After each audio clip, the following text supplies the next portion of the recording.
Om Namo Narayanaya, Vanakkam, Namaste, and a very good morning to each of you. We still have a few people logging in, so we are going to give them a few seconds to get settled, and then we shall start. While we wait, we ask that you use the chat box facility to tell us your name and where you are from.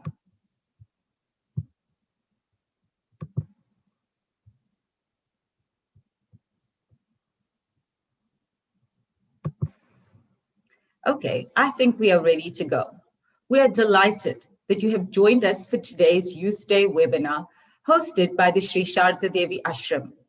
To begin this morning's program, Revered Pravrajika Ishtaprana Mataji will lead us into prayer.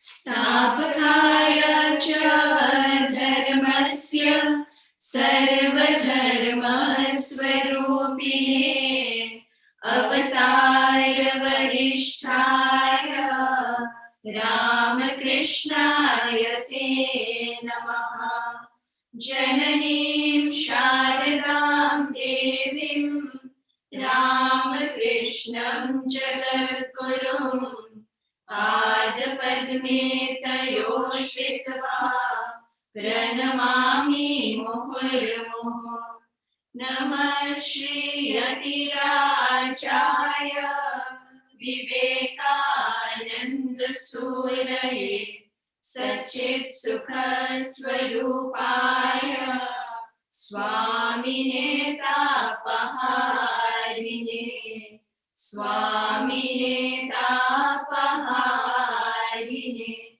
Gurura Brahma Gurura Vishnu Gurura Devo Maheshwaraha Gurura Sakshat Param Brahma Tasmai Shri Gurave Namaha Tasmai Shri Gurave Namaha Om Shanti Shanti Shanti Om Namo Narayanaya, Revered Swami Swatma Ramanandaji Maharaj, Revered Pravrajika Ishtaprana Mataji, and dear sisters and brothers. A very happy Youth Day to all our youth. This morning, it gives me great joy to extend a warm and cordial welcome to each and every one of you to this morning's Youth Day webinar. We are especially blessed to have as our honored guest His Holiness Revered Swami Swatma Ramanandaji Maharaj, head of the Ramakrishna Center, Gauteng. A few housekeeping rules before we commence the webinar. Today's webinar is scheduled until 10 o'clock and is being recorded. All dialed-in participants will be muted and their videos switched off for the duration of the event. The chat box on the Zoom platform will be open during the sessions, and you are most welcome to post your questions and your comments via this functionality during the course of the webinar. Please select everyone so that we can view your comments. For those joining us on YouTube, this platform also has a chat functionality, and you may use that too.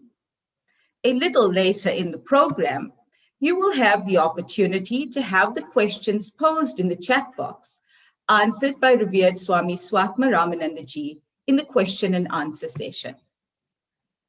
To commence with this morning's webinar, it is my privilege to introduce to you our esteemed speaker, Revered Swami Swatma Ramanandaji Maharaj. Revered Maharaj joined the Ramakrishna Order in 1988 and was ordained into sannyasa in 1998 by Revered Swami Bhuteshanandaji Maharaj, the 12th president of the Ramakrishna Order. Revered Maharaj was posted to South Africa in May 2017 and is currently the Swami in charge at the Ramakrishna Center of South Africa, Johannesburg. During COVID-19, Revered Maharaj has been directing the nutrition and welfare relief activities to assist those in need, especially to fight COVID-19 in Johannesburg and Pretoria, respectively. In addition, Revered Maharaj has been counseling devotees in distress, both locally and abroad. Revered Maharaj has also established international seminars on stress management through neuroplasticity and resilience in times of change to assist individuals and families cope with stress. Recently, Revered Maharaj has launched the Sri Sarada Devi Women's Power Hour, aimed to raise the profile of women to make a difference in society. Revered Maharaj also promotes Vedanta through weekly online lectures to an international audience on the Bhagavad Gita, the Viveka Chudamani, the science of worship, Jnana Yoga from the complete works of Swami Vivekananda, and on the text, Sri Ramakrishna, the great master. Revered Maharaj has delivered lectures and devotional songs across South Africa, Lesotho, Australia, Karnataka, Muscat, and a few states in India. Amongst the other initiatives in Johannesburg, Revered Maharaj is leading the project to establish a new ashram facility in Johannesburg to support the expansion of multifarious activities extending to medical, educational, nutrition, welfare, and women's empowerment. I most humbly request Revered Swami Swatma Ramanandaji Maharaj to present his discourse this morning entitled, Never Waste a Crisis, Challenges and Opportunities. Revered Maharaj.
And video is not allowed. Yes, Maharaj. Oh, Maharaj, you are now. Om.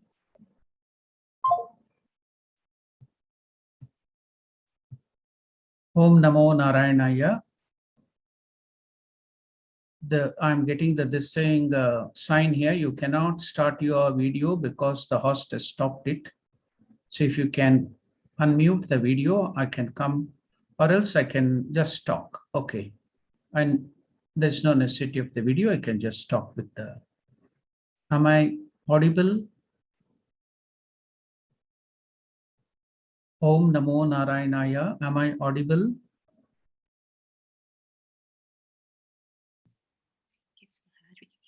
Yeah. Oh, Maharaj, you are quite audible. We could hear you. And we are tending to initiate the video from our side as well. Okay.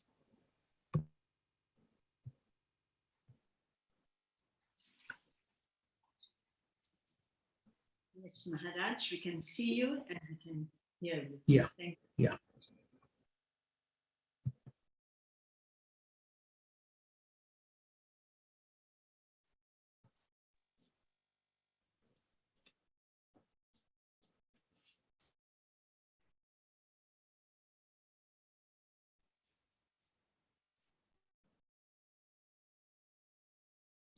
Om Sthapakaya cha dharmasya Sarvadharmasvarupine Avatara Varisthaya Ramakrishnaya Te Namaha.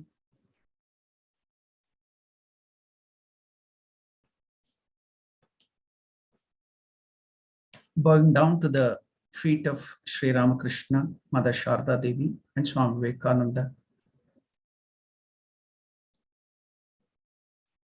Respected Pravrajika Ishtaprana Mataji, officials of the Sri Sarada Devi Ashram, the online audience, and our young and vibrant youth of South Africa, to which this day is dedicated. Om Namo Narayanaya to all of you. This day, South Africans recognize the role of the youth in the liberation of South Africa.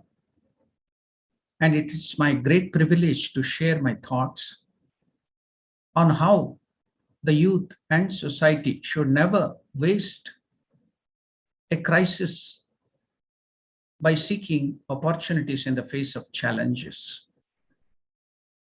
Now, in the beginning, let me quote from the Father of Nation of South Africa by Nelson Mandela.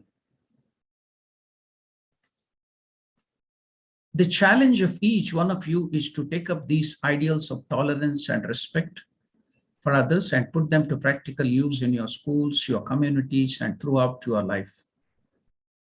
After climbing a great hill, one only finds that there are many more hills to climb. Without education, your children can never really meet the challenges they will face. So it's very important to give our children education, explain that they should play a role for their country. Now, as the topic chosen by me, never waste the crisis, whatever trouble, whatever difficulty which we face. How can we convert that into opportunity? How can the calamity be converted into opportunity?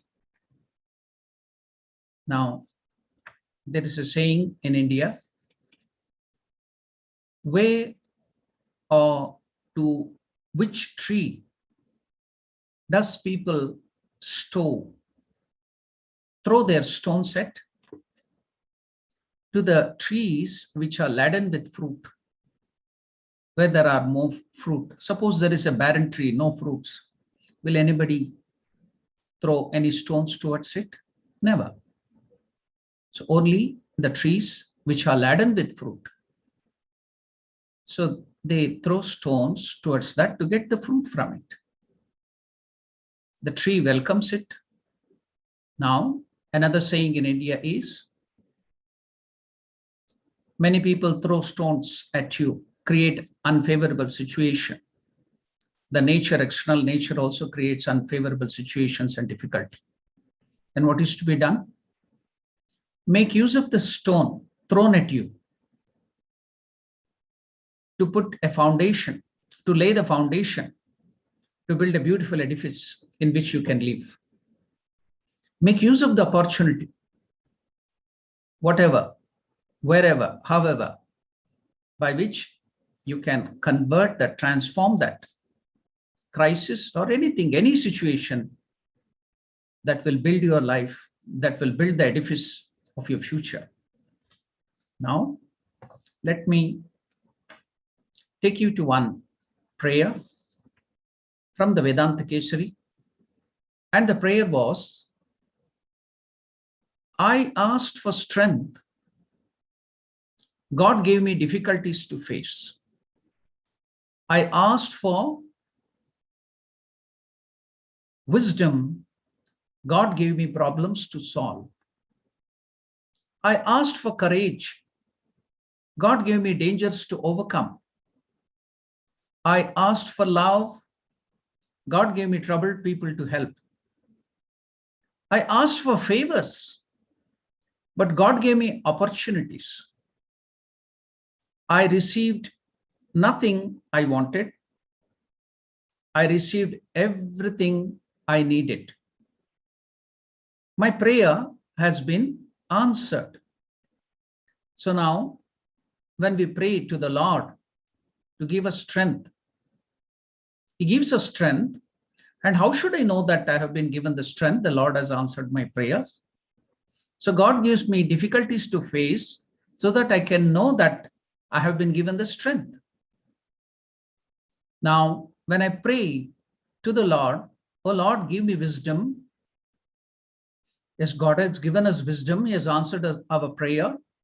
But how should I know that my prayer has been answered? So God gives me problems to solve so that I can know I have wisdom. Where will you use the wisdom? Where will you use your strength? Now you pray for courage, and God has given you the courage. But if it doesn't give us an opportunity, dangers to overcome, how will you put that courage into use? Then you prayed for love, and God gave you that. But how will you put it into use? Now God gave me troubled people to help. I asked for favors. Now, yes, God has given you the favor. And what is that favor? God has given me these opportunities, whatever it might be, favorable or unfavorable. So make use of that opportunity and come up in life. That is a wonderful prayer from Vedanta Kesari. I enjoyed that prayer. So I wanted to share with you. This will prepare us. This can prepare us positively to take all the problems, all the crises in our stride. Now, see now, in a humorous way, you can convert anything into your own stride.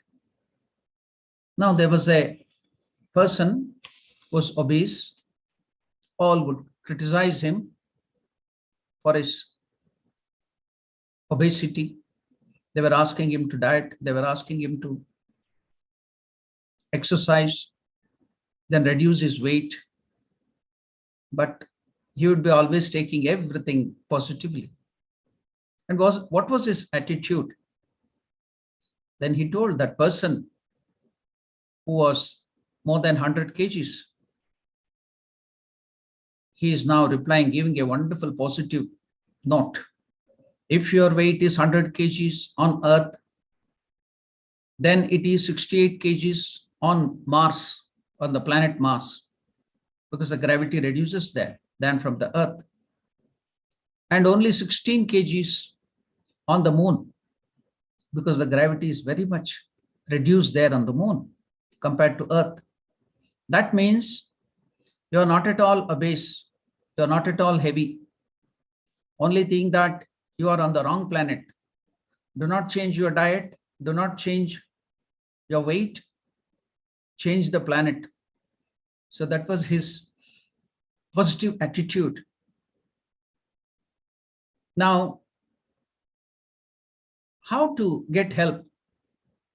I was given some of the questions of the students who are studying in the university. We don't get help, any help from the university or the government. What are we supposed to do? Then I just want to quote one Swami Vivekananda's statement. Swami Vivekananda is telling, men in general lay all the blame of life upon their fellow men, or failing that, they will lay all the blame on God, or they conjure up a ghost and say it is their fate or destiny. Where is fate? And who is fate? We reap what we sow. We are the makers of our own destiny. We are the creators of our future, of our own fate. None else has to blame. None has the praise. The wind is blowing. Those vessels whose sails are unfurled, catch it and go forward on their way. But those which have their sails furled and sleeping lazily do not catch the wind. Is it the fault of the wind? Not at all. Because I have not made use of the opportunity, whatever it might be, the situation. Should we depend upon the government or the universities or somebody to help us? No, you can't. Why? I'll just tell one story from India that might make it clear. A king wanted to go fishing and he asked the royal weather forecaster the forecast for the next few hours. Palace meteorologist assured him that there was no chance of rain. So the king and the queen went fishing. On the way, the king met a man with a fishing pole riding on a donkey. And he asked the man if the fish were biting. The fisherman said, "Your Majesty, you should return to the palace. In just short time, I expect a huge rainstorm." The king replied, "I hold the palace meteorologist in high regard. He's an educated and experienced professional. Besides, I pay him very high wages. He gave me a very different forecast. I trust him." So the king continued on his way. However, in a short time, there was a torrential rain from the sky. The king and the queen were totally soaked. Furious, the king returned to the palace and gave the order to fire the meteorologist. Then he summoned the fisherman and offered him the prestigious position of the royal forecaster. The fisherman said, "Your Majesty, I do not know anything about forecasting. I obtain my information from my donkey. If I see my donkey's ears drooping, it means with certainty that it will rain." So the king hired the donkey and thus began the practice of hiring dumb asses to work in influential positions and everywhere in all the organization and in all the country. So the practice is unbroken to this day. So don't depend upon others. You have to depend upon yourself. You have that strength. We have infinite strength in us. You know, there was a research just to maintain the brain which every human being has, the electricity, the energy which we require to maintain this one brain of a human being, just the brain I'm telling you. If you create an artificial brain, so it needs 10 times the power or electricity used to maintain New York City, 10 times. So think about the power of your mind, of which the brain is only an instrument. So how much of power you are having within? We are only not harnessing it, manifesting it. That's why Swami Vivekananda always tells us, what are these crises? What are the difficulties? These difficulties, Swami Vivekananda tells, difficulties are better teacher than happiness. All the situation when you are in happy mood and everything is very good, favorable, then it tends to make you lazy. But it is difficulties which brings out the best in us. So Swami Vivekananda tells difficulties are better teachers than happiness. What about the beautiful statement of Holy Mother Sri Sarada Devi? Holy Mother Sarada Devi tells miseries are gifts from God. Why? You will become resilient. You will become strong. So I remember another great quotation from Swami Vivekananda.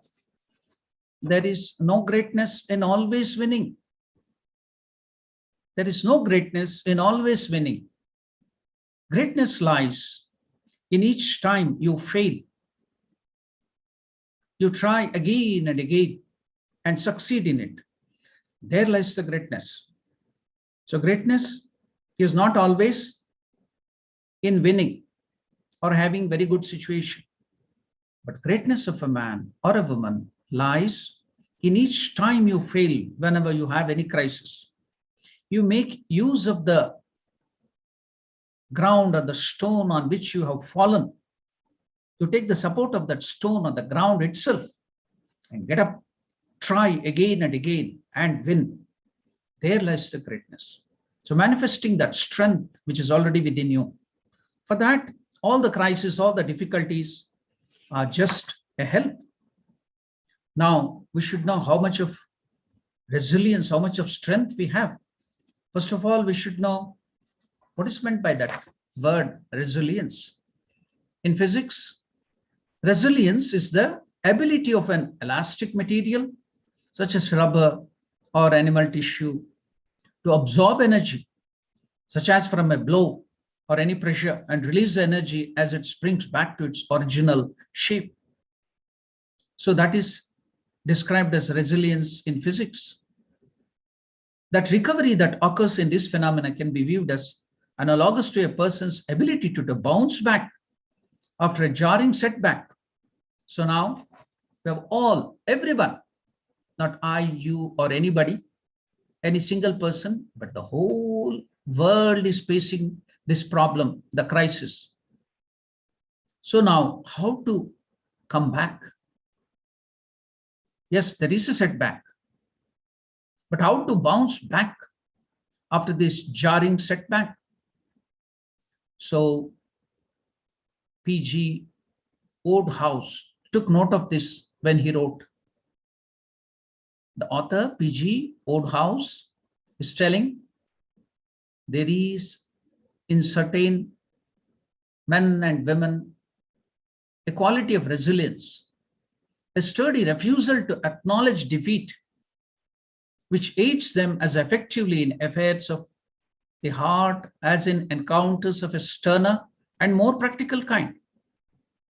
The word resilience derives from the present participle of the Latin verb resilire. What is meant by that? To jump back, to recoil back when you are put under pressure and trouble. So you have that capacity of resilience. There is a lot of strength in you. So the capacity of a strained body to recover its size and shape after deformation, caused especially by compressive stress, an ability to recover from or adjust easily to misfortune or change, that is called resilience. So, and you have that wonderful strength within you. Start using it. If you don't use the strength which is there given by the nature, then it will be wasted. You know that in the Darwinian's theory, there is one more theory put by Lamarck. There's another scientist who continued, who developed this Darwinian theory. And in that, this great scientist, Lamarck, he gives the use and disuse theory. What is that use and disuse theory? Whatever organ or strength which we have, if we don't use it for a long time, that will be lost. Now, as animals, we had tail, the capacity of tail. We didn't use it, we didn't need it because we are living on the land. We are not living on the trees or high places. The monkeys, the apes, they need it because for balancing, but we didn't need it. So we are not using it.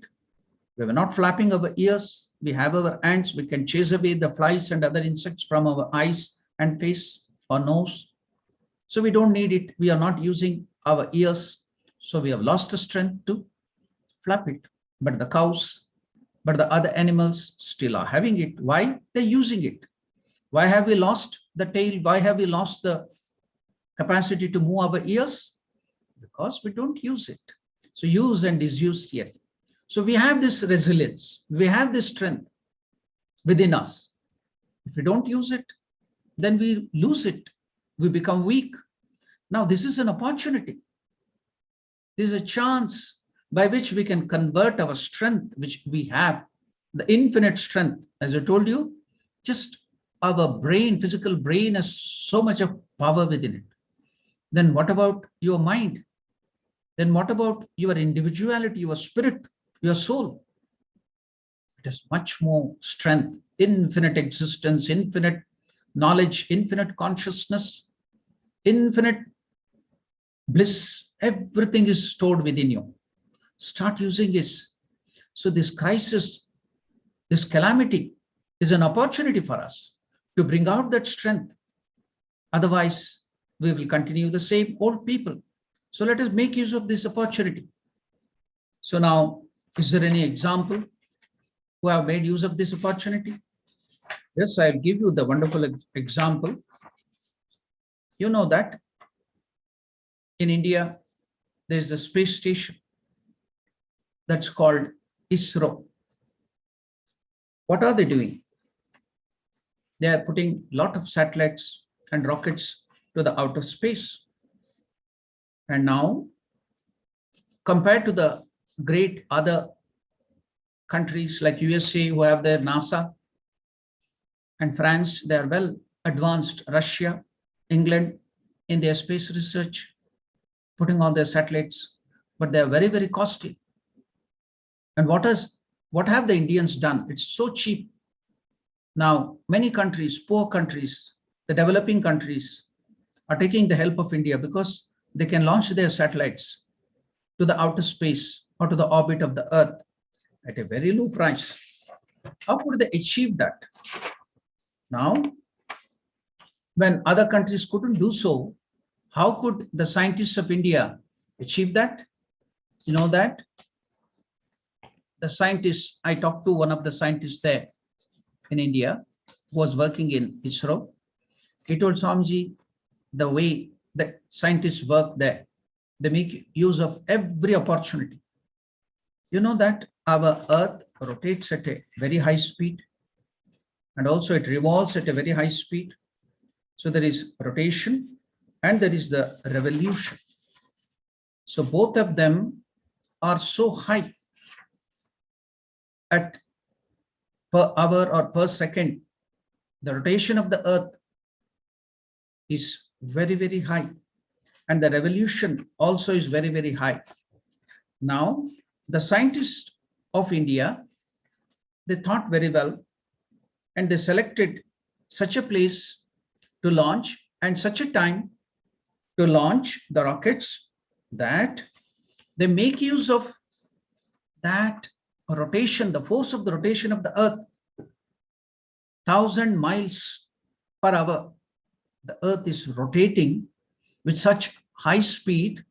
Can you imagine at the outer surface, at the equatorial region, the outer surface of the globe, the rotation, which has the circumference of nearly 40,000 kilometers.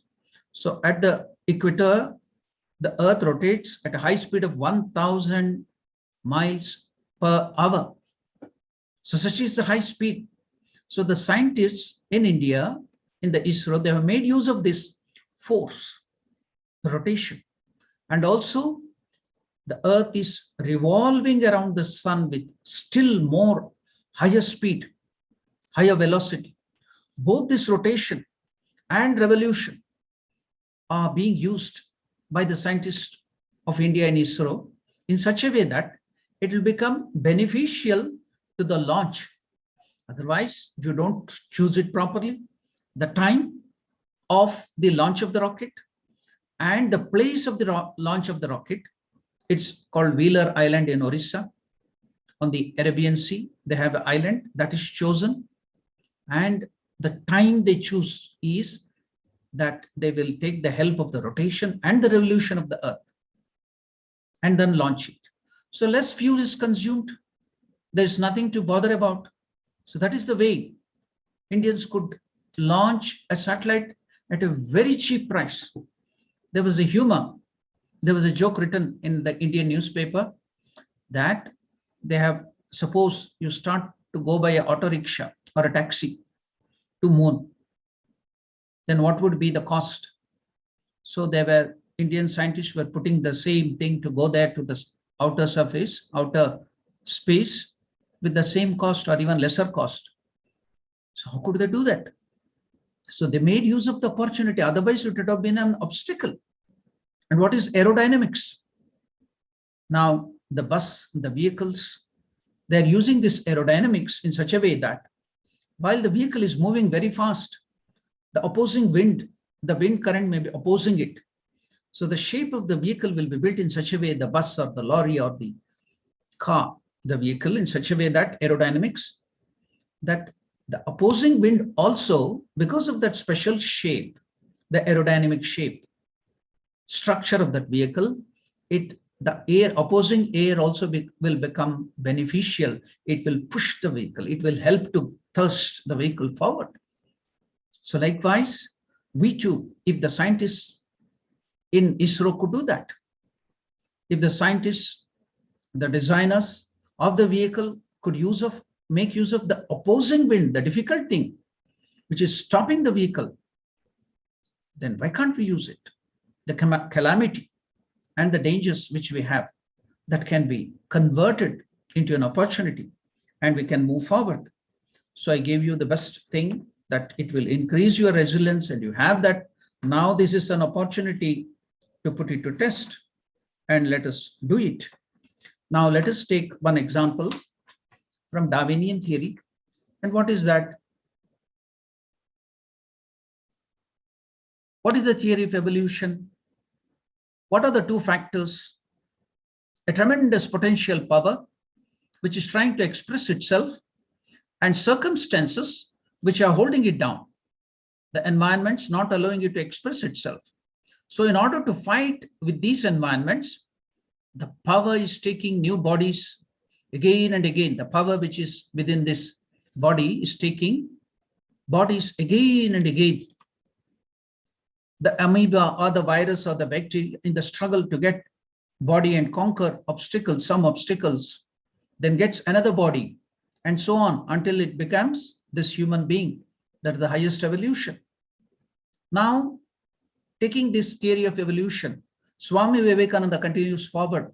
He tells, if you carry this idea to its logical conclusion, there must come a time when the power that was in the amoeba or the virus, which was such a small creature, which evolved as a man, will have conquered all the obstructions that nature can bring forth. It will thus escape from all the detrimental environment. This idea expressed in metaphysics will take this form. So how can we convert this in religion, in metaphysics? Swami Vivekananda tells, there are two components in every action. The one, the subject, that is we are studying. The other, the object, which we are making that as the object. And the one aim of life is to make the subject master of the object. For instance, I feel unhappy because the man scolds me, or there is an unfavorable situation like this coronavirus. My struggle will be to make myself strong enough to conquer the environment, so that somebody may scold, somebody may create an unfavorable situation, the nature may throw so much of problems at us. I shall not feel that. That is how we are all trying to conquer the nature. What is meant by morality? What is meant by ethics? Swami Vivekananda tells, making the subject strong by attuning it to the absolute, so that finite nature ceases to have control over it. It's a logical conclusion of our philosophy that there must come a time when all of us, we shall have conquered all the environments, because nature is finite. The external nature is finite. Our nature, our strength is infinite. So now Swami Vivekananda gives a wonderful example from Charles Darwin's theory of evolution. Here is another thing to learn. How do you know that nature is finite?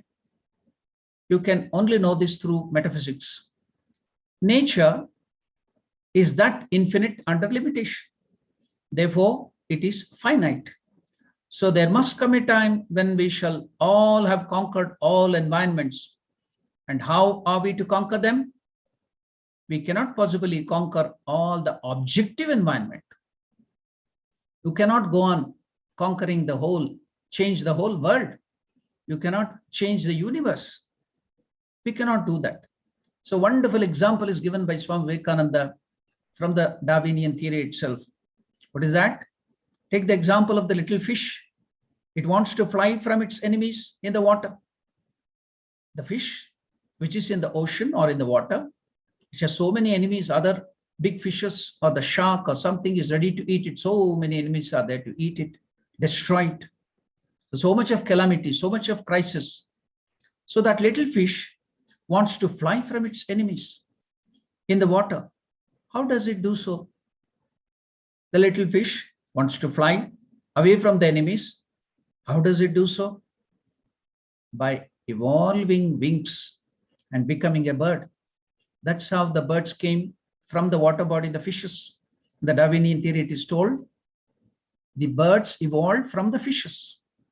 So how did the fish do so? How did it conquer the calamities, the crises, the problems? Not by changing the ocean, not by changing the water, the surrounding. But what did it do? By evolving wings and becoming a bird. The fish only changed the fins, did not change the water, it did not change the air, it did not change the external surroundings. The change was in itself. Change is always subjective. All through evolution, you find that the conquest of the nature comes by changing the subject and not by the object. Apply this to morality, ethics, or crisis, whatever problems you are facing now through corona or any other problems, and you will find that the conquest of evil, the conquest of all problems comes by the change in the subjective alone. So you can't change the world, you can change yourself. You can manifest that strength within you. This is how our system of philosophy gets the whole force. To talk of evil and misery is nonsense because they do not exist outside. I am immune against all anger. I never feel angry. I am proof against all hatred. I never feel hatred. This is therefore the process by which to achieve that conquest through the subjective, by perfecting the subjective. So what a wonderful way Swami Vivekananda has given a way how we can convert this calamity, this problem into opportunity by changing from within, bringing out, manifesting that strength which is already within there. Isn't this wonderful? What a nice way Swami Vivekananda has given this opportunity. Now, yes, how to do that? You have to be scientific. You have to help us. Just people can claim what to do and what not to do. Do's and don'ts can be given. But the important thing is how and why. Then only we can learn properly, especially the day of the youths of the present day. If you tell them, don't do that, do this, it will not create interest in them. Why and how to do that is very important. Now, I will give you a wonderful statement in English. Tough times do not last long. Please hear it. It's a wonderful statement in English. Tough times do not last long, but tough people do. Tough times do not last long. It is temporary.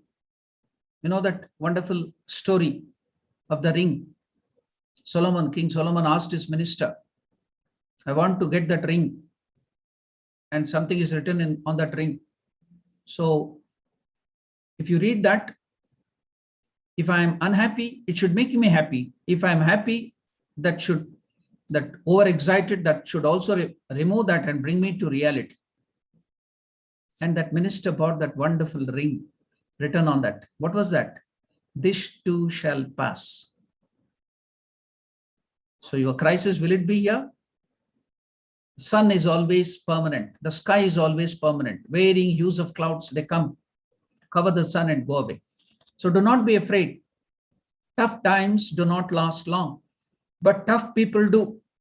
So what is the remedy? You have to become tough, resilient, bring out, manifest that nobility which is within you, the power which is within you.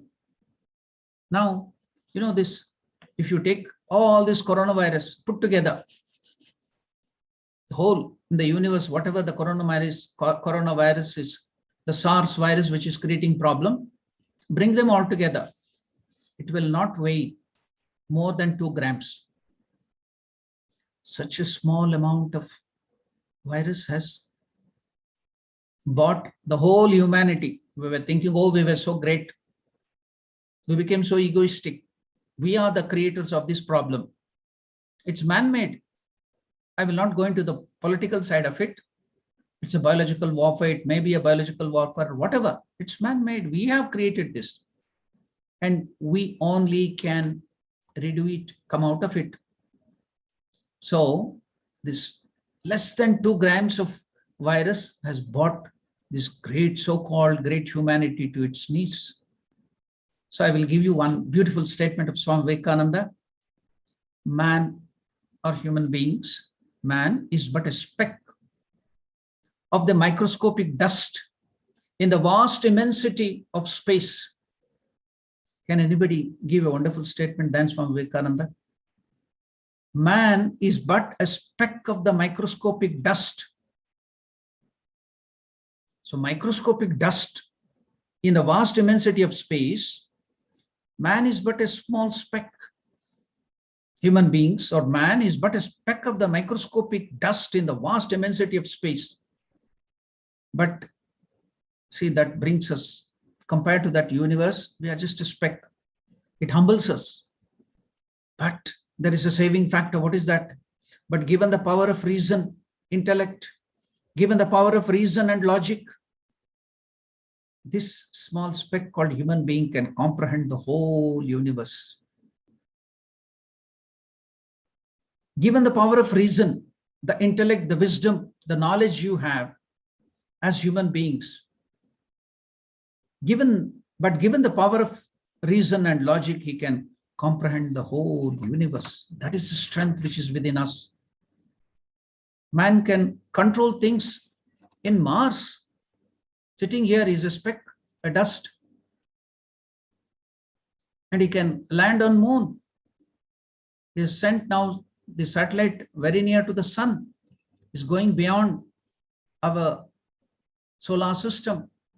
Is finding out about the galaxies, the Milky Ways. So you have that power of logic and reason, that intellect, infinite knowledge is within you. Bring out that now. This is an opportunity. How can you bring that out? By your unique character. The unique character of human being can control the whole planet. So now you have the opportunity, you have that strength, you have the crisis. You can make yourself miserable or happy. Only there are 2 options now. There are no more options in between. There are only 2 options. You can make yourself miserable or you can make yourself happy. So let me give you one great research done by Lacey Hall, a great psychologist working in one of the universities in Chicago, in USA. He did a wonderful experiment. He got reward for that. What was that award? The Presidential Award of USA was given to him. And what is that beautiful research? It will help us very much. The experiment which this great scientist or the psychiatrist did was, his name is Lacey Hall, Chicago. So you can Google and find it out if you want. So he experimented that on 12,000 people. 6,000 people, he chose the best people in USA and another 6,000 in Canada. And he gave all of them diaries. He divided the diary into 2 parts. Write down the positive events which happen in your life and the negative events which happens in your life on either side of the diary. He divided that page. Okay. So he gave them 6 years, 12,000 people, USA and Canada. He did this experiment. He did this research for 6 years, collected information and computerized that. And what was the result? So 92% of the influences on us are negative. He got that wonderful award. Was it for this? No, something more was there. That's very important for us. What is that? Even though there may be 92% of negative influences from the environment on our life, those who gave into that 92% of negativity. The circumstances swept them away and they didn't succeed. They were lost in the world. But those who concentrated and focused on the 8% of positivity in our life, the circumstances brings, according to his research, Lacey Hall, 92% is negative and only 8% positive. But those who concentrated and focused on the negative 92 were lost, were swept away. But those who focused, those who took opportunity, made use of this 8% positivity, they became successful. So many people have succeeded in this life. So if you want to succeed, if you want to be happy, focus on that 8% positive. There is positivity in this world and excel in your life. This is not a saying of some saint or a religious person. This is the research done by a psychologist, Lacey Hall, the university in Chicago, and this is the result. So make use of this opportunity given by the nature to us. Now, I will take you through some of the wonderful personalities in different places, in different times, who have succeeded, made use of that problems of the life and achieved so many things. So then that will give us, and also give us strength, and also it will give us the way, the path for us to come out of this crisis, make use of this opportunity. Now let me take first the example of Thomas Alva Edison. You might have studied the life of Thomas Alva Edison. What was his childhood? He was a very unintelligent boy. He was removed from the school because he was not fit to study. His intelligence, IQ was very less. Then his mother took the loving, daunting task of educating him in the house. So he was very poor. Then in his childhood itself, he had to go sell newspaper in the train, moving train. He would make a place in the compartment somewhere, print the news and sell the newspaper. Once the ticket checker caught him and he was angry with him and slapped him. He even lost the hearing in one of the years. So much of poverty, so much of insult in his childhood. But he grew up by his own self-resilience, by his own effort, self-effort and willpower, and became the great scientist, innovator, and he has more than 2,000 patents in his name. And when he discovered the tungsten by which he could produce the electric bulb, how could he do that? He tried so many materials. 576 materials failed to convert the electrical energy into light energy. His assistants, people who are doing research with him, helping him, they discouraged him to give up. Sir, 576 materials have failed. It doesn't work. We shall give up. And what was the positive reply of Tom Edison? He told, why do you look at it in that way? That we cannot do. We have learned that 576 material will not convert electrical energy into light energy. Is that not a positive knowledge which we have gained? The way of looking at failures. Have we not gained so much of knowledge? Sees positivity, even in failures. And the next material was tungsten. And it converted. And he got the result. And he was watching, he was so happy. He was watching that tungsten or the bulb of the tungsten glowing for hours together. He was just watching with joy. So how could he convert his childhood, the difficulty, the poverty, no education? He was a self-made man. With all the difficulty, converted the difficulty. See the positivity in him. When all were discouraging him, to know is a positive knowledge that we cannot get through 576 materials. So what is the meaning of experience in English? They tell experience is the decent name for our past mistakes. Experience is the decent name for our past mistakes. We can learn by our mistakes. That is the way how you can convert even the mistakes into positive thing. Take the example of Marie Curie. Take the example of Michael Faraday. He didn't have much education. To maintain himself, he was very poor. He worked as to maintain the library of Sir David Humphrey, a chemist, a scientist in chemistry. So he started reading the books there while he was maintaining the library. He started reading that wonderful big book and he became a great scientist later on. And in the field of electricity, the unit of electricity is named after him, Faraday. So didn't he make use of that difficulty and grow up? What about Marie Curie? How much of poverty, how much of difficulty?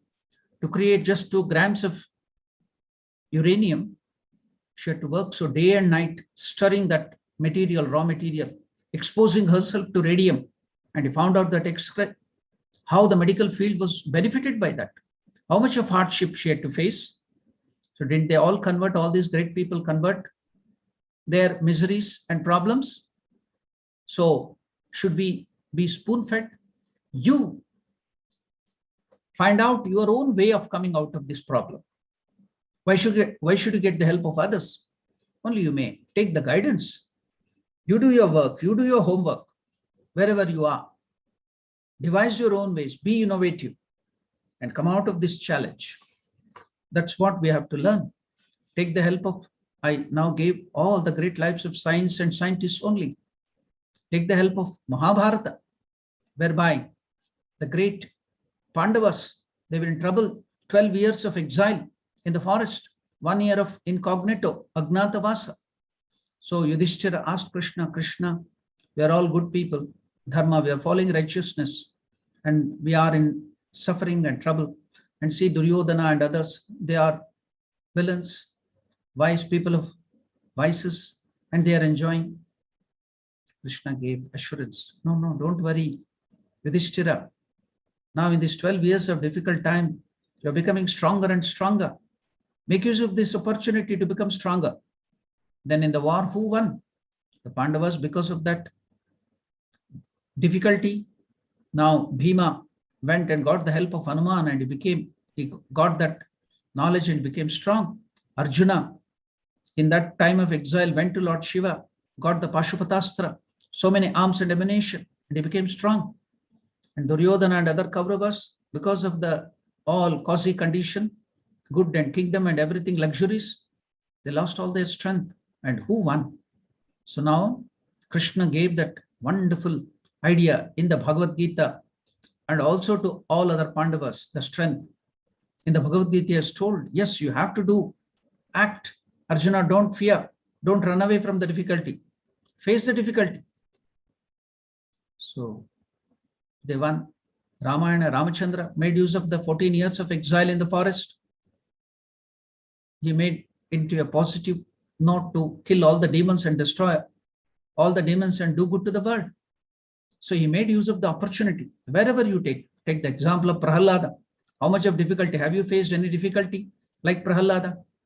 I have heard in the village where I lived in Bangalore, near Bangalore, when the influenza, the plague and other diseases came, the old 2-3 generations back, the grandmothers, they were uneducated. They didn't know anything of the modern world. They didn't have any modern amenities. Because of the plague, people were dying like any vermins. They took their children, grandchildren and other people. They ran away to the forest. They lived on the hills. They survived the difficulty. And Raton came back and came out of that calamity. So every 60 years, every 50 years, this calamity comes back. It came in the form of cholera. It came in the form of plague. It came in the form of influenza. Every 60 years, you will have such pandemic. So, but the humanity didn't give up. They fought back and came out of it resilient. So now this is an opportunity. We have to make use of that. I gave the example of so many people. So you devise your own way. You devise your own method and come out of this pandemic, and let us make our life into a meaningful way even in this. So I will finally, before concluding my talk, I just want to take you through one example, how to convert this problem into happiness, and you can be happy always. And before that, I just want to give you wonderful few statements from Swami Vivekananda, which will give us strength, which will give us the intelligence to come out of this problem. And what is that? We are responsible. Swami Vivekananda tells we are responsible for what we are, and whatever we wish ourselves to be, we have the power to make ourselves. If what we are now had been the result of our own past actions, karma, it certainly follows that whatever we wish to be in future can be produced by our present action. So learn to act. Do not be afraid of failures. Then Swami Vivekananda tells this human body is the greatest body in the universe, and human being is the greatest being. Man is higher than all animals, than all even angels. None is greater than man. So you have this human birth.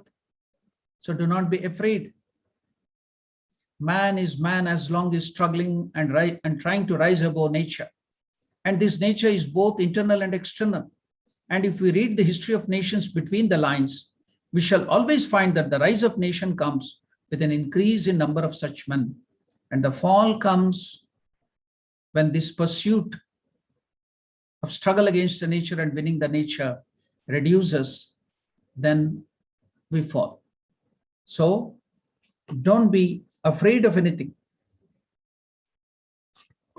Say, Swami Vivekananda tells 170 years back, he has told this, say, this misery that I am suffering is of my own doing, and that the very thing proves that it will have to be undone by me alone.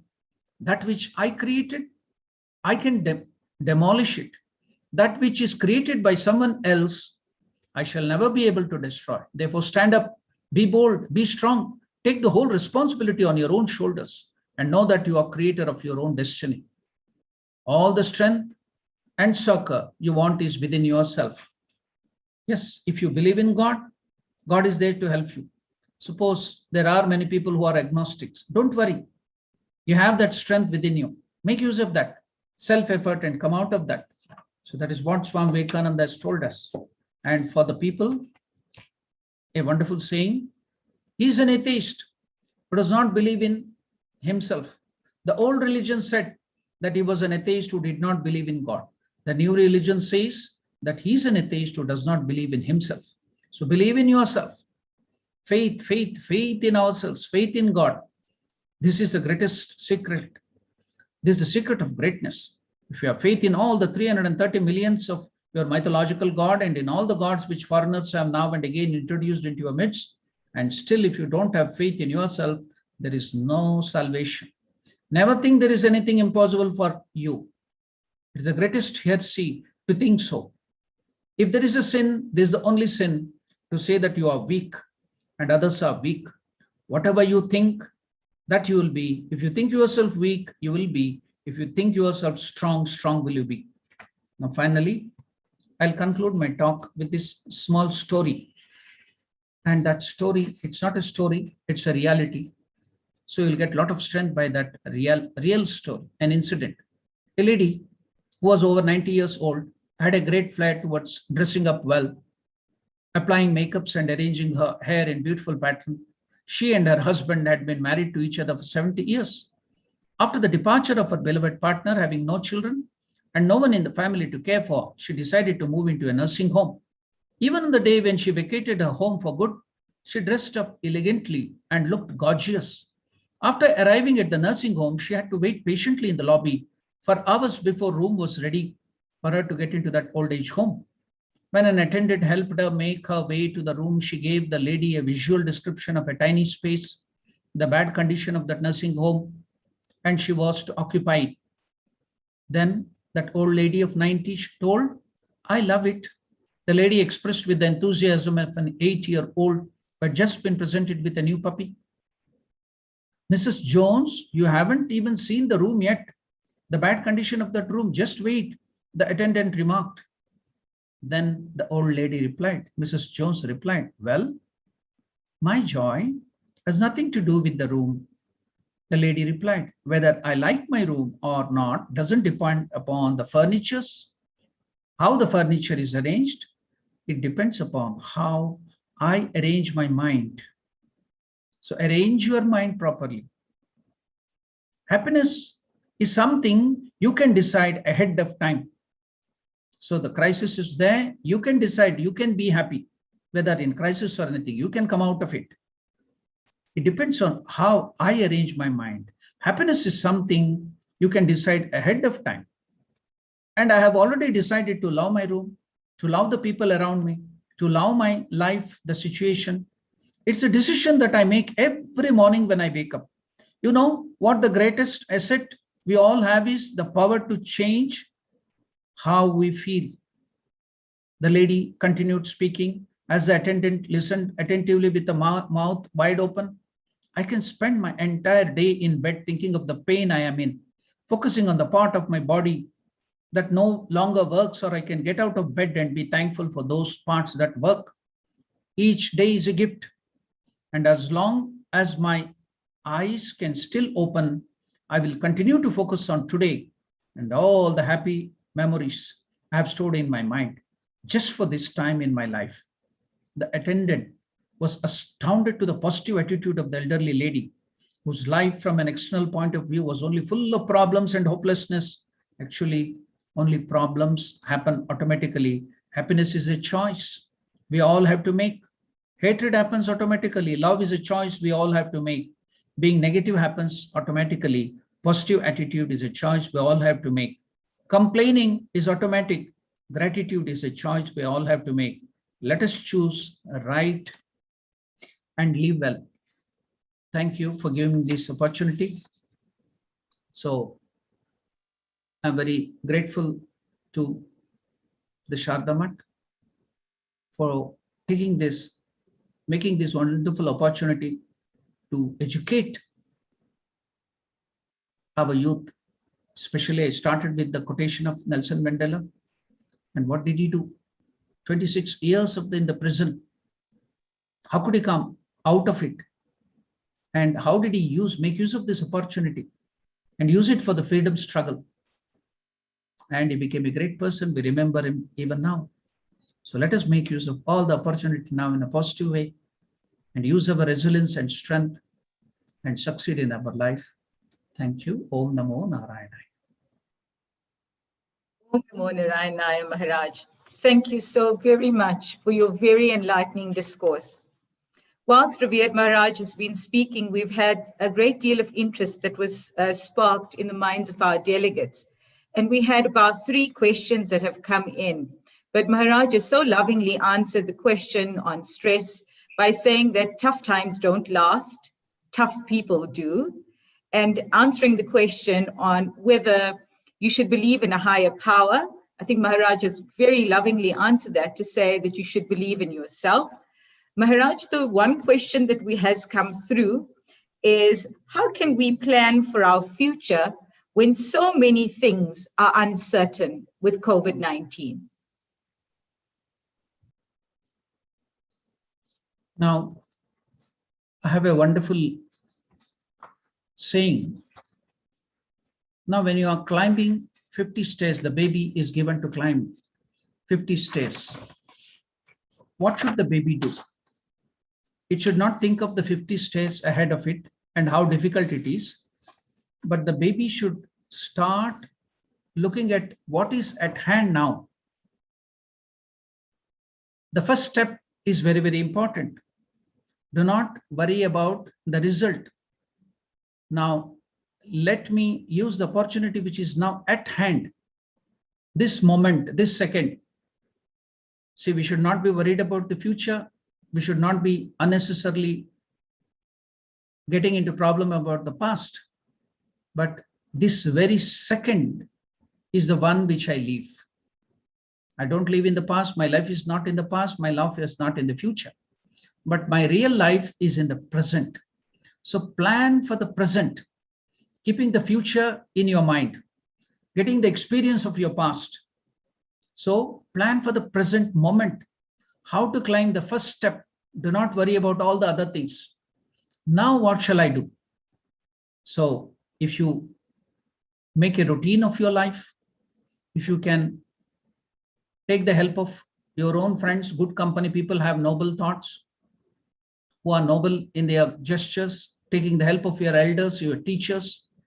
Now, plan the routine. If you have a daily routine, that will help you a lot. Do not compare with others.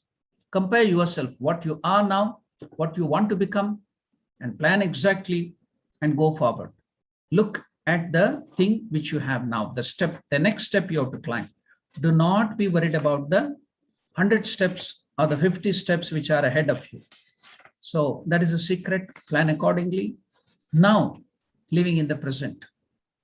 So if I have to give you a detailed account, I think I will take much of my time. Already we have come to the end of our session. So in future, if you want, you can personally contact me. I can give you the details for that. As of now, this much is enough. The step is ahead you. Take the first step. Do not worry about all the 100 steps. Now live in the present. How should I do that now? Make a routine. Take the help of the teachers, take the help of the parents, and go forward. Thank you, Maharaj. The very last question that I shall pose to Maharaj is, who should we choose as our role models, and how can we best build our character? Yeah. First of all, we should not have unrealistic ideals and too high ideals. But we should always choose. For example, now in my first grade, I'll be looking at the people who can inspire me because I'm at a different stage of evolution. So whoever are better in quality and in nature than you, you should choose them as your ideal. Those people who can give you strength, those people who can give you solace. So they are to be chosen. But there are some universal personalities who can be ideals and role models for all people. So we have a role model in this great nation in the form of our Nelson Mandela. And you can take him as the ideal. Nelson Mandela himself used to tell his role model was Mahatma Gandhiji.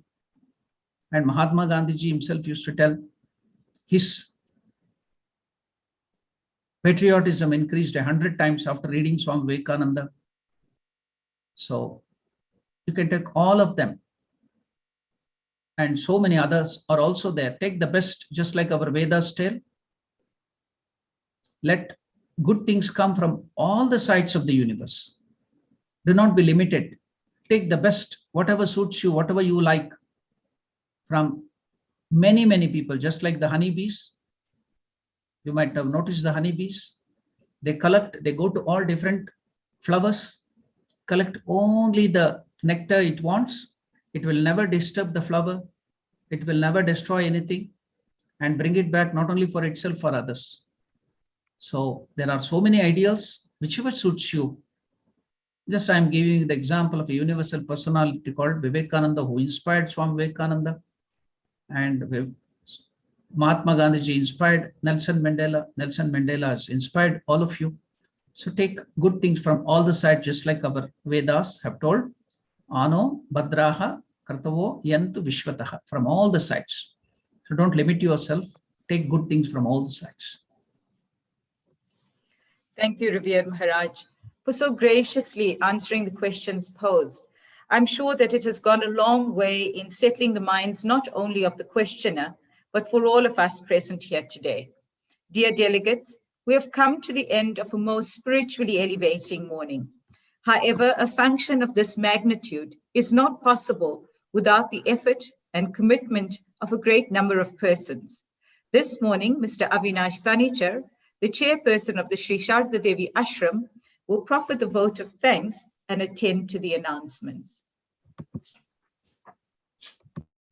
His Holiness Srimad Swami Swatma Ramanandaji Maharaj, Her Holiness Revered Pravrajika Ishtaprana Mataji, dear sisters and brothers, Om Namo Narayanaya. On behalf of the officials and members of the Sri Sarada Devi Ashram, it is my privilege to propose the vote of thanks. A function of this nature is successful only through the grace of the Almighty Lord. We offer our heartfelt gratitude to our Master Sri Ramakrishna, Sri Sarada Devi, and Swami Vivekananda. Through their benevolence, we have been able to commemorate today's special Youth Day program on various online platforms. We extend our sincere appreciation to revered Swami Swatma Ramanandaji Maharaj for his lucid discourse on the topic, Never Waste a Crisis, Challenges and Opportunities. Revered Maharaj succinctly explained how we can face our challenges boldly and clearly addressed the questions raised by our youth. Thank you, Maharaj. We offer our gratitude to revered Pravrajika Ishtaprana Mataji for Mataji's continuous guidance and inspiration. Thank you, Mataji. Thank you to all participants for joining us in today's program. It is encouraging to see your eager participation, especially through the relevant questions that were asked. We thank our youth, Akir Nursing, Mihir Haribhai, Avan Kublal, and Sridhar Jagwant for their impeccable coordination and support of today's online program. We have the following announcements. The Sri Sarada Devi Ashram has new prayer books available at only 35 Rand each. Please contact the ashram for your copy, which contains new songs and hymns with English meanings. Youth and children that wish to empower themselves further are encouraged to attend the Hinduism for Children's classes that are being conducted online for the safety and convenience of our children. Children will be allocated to a class based on their grade at school. Please contact the ashram for further details. The Sri Sarada Devi Ashram has online satsangs each Sunday morning from 9 to 10 a.m., as well as during important festivals. Please subscribe to our YouTube channel to join our regular online satsangs and our Facebook page for important updates and notices of the ashram's activities. Please search for Sri Sarada Devi Ashram on both platforms. For your convenience, the ashram's contact details will be available on the live YouTube link for today's program. Thank you all once again. May Master, Mother, and Swamiji always guide us so that we may remain fearless and confident every day. Om Namo Narayanaya. Om Namo Narayanaya. Thank you, Mr. Sanichar. To conclude this morning's webinar, I lovingly invite revered Ishtaprana Mataji to conclude this morning's function. Om Namo Narayanaya, revered Maharaj. Once again, I want to offer our heartfelt thanks to Maharaj for the brilliant, powerful, and dynamic speech. There is no doubt that everyone has benefited, both young and old, have been really, really inspired by revered Maharaj's talk. Thank you, Maharaj, for this beautiful opportunity to listen to some powerful teachings. Let us offer our Shantipat. We will say Om and chant the concluding mantra. Om.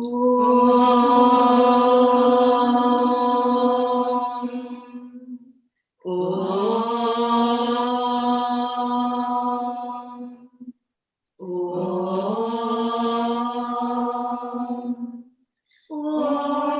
सर्वेषां स्वस्तिर्भवतु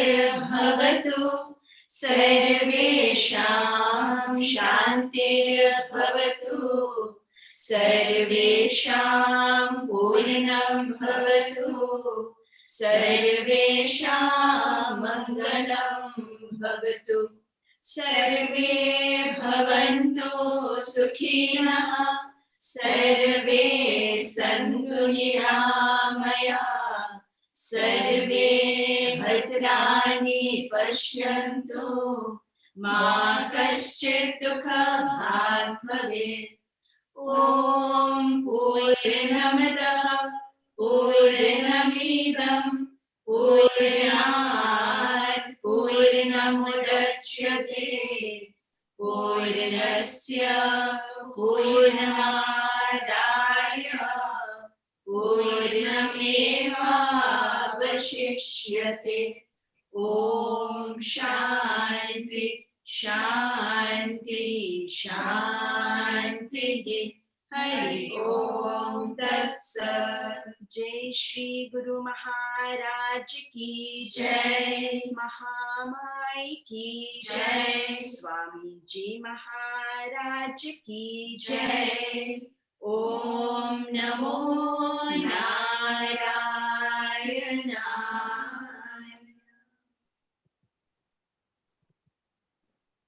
Om Namo Narayanaya. Thank you, revered Mataji. Dear sisters and brothers, thank you for joining us today. And may the Holy Trio bless us all with love and devotion. Take care. Om Namo Narayanaya.